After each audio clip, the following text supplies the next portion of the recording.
Good afternoon. My name is Lisa Franklin, owner and proprietor of Women Wine and Waistbeads. Thank you for joining me today for our webinar instruction series on how to make a waist bead.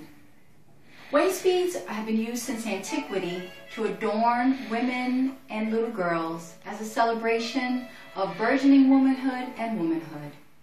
And when we finish this video today, you will also learn how to make your own waist bead. The things that you will need are seed beads. Seed beads can be purchased from Michael craft stores, which are nationwide. The seed bead sizes that you will need are between 0.6 and 0.8. They come in many sizes, but this 0.6 and 0.8 are the optimal sizes in order for you to make your waist bead. In addition, you can use specialty beads. Specialty beads are those beads that would not make up your entire waist bead, but would accent your seed beads. Optimally, you will use 3 to 4 of these beads in order to make your waist bead. No more than that. It might make your waist bead heavy, and in addition be uncomfortable around your waist. Specialty beads come in strands such as this. This one was $7, and this one was $15. And I would say it has about 35 beads on it. Seed beads range in cost from $4 to $10. You will also need jump rings and a lobster claw clasp in order to close your bead creation.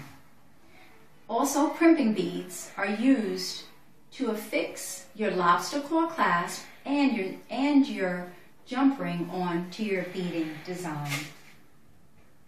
You would need to also have a measuring tape. Very, very important in order for you to measure your waist. Bead wire cutters and a flat nose plier in order to close your crimping beads. First, take your measuring tape while sitting down so that your stomach is in a comfortable resting position. Measure it around your waist, preferably underneath any clothing. Fit it snug, but not so snug that it would be uncomfortable. So if it comes up to 35 inches, your waist size, I ask that you go 6 inches above that in order to cut your bead so that you have plenty of room to make your design. You would then take your spool of beading wire, which also can be sold at Michael's craft stores, the optimal size, 0.53 millimeters. You would then measure the size out on your measuring tape.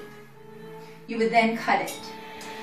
After that, you need to thread your crimping beads on one end,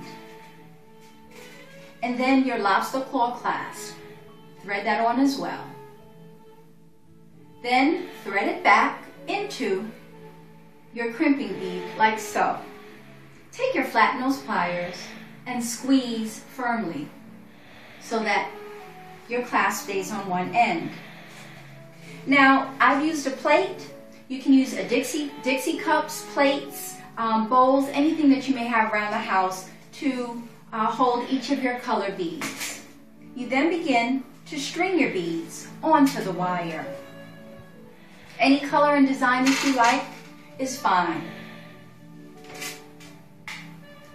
After you have strung your beads onto your waist bead, you would then need to close it. You would take 2 of the crimping beads again, string them onto your waist bead, and then again put your clasp, your lobster clasp or your jump ring on the end, thread it back through, and close. Your finished product will be a beautiful, one-of-a-kind creation. Thank you for joining me today.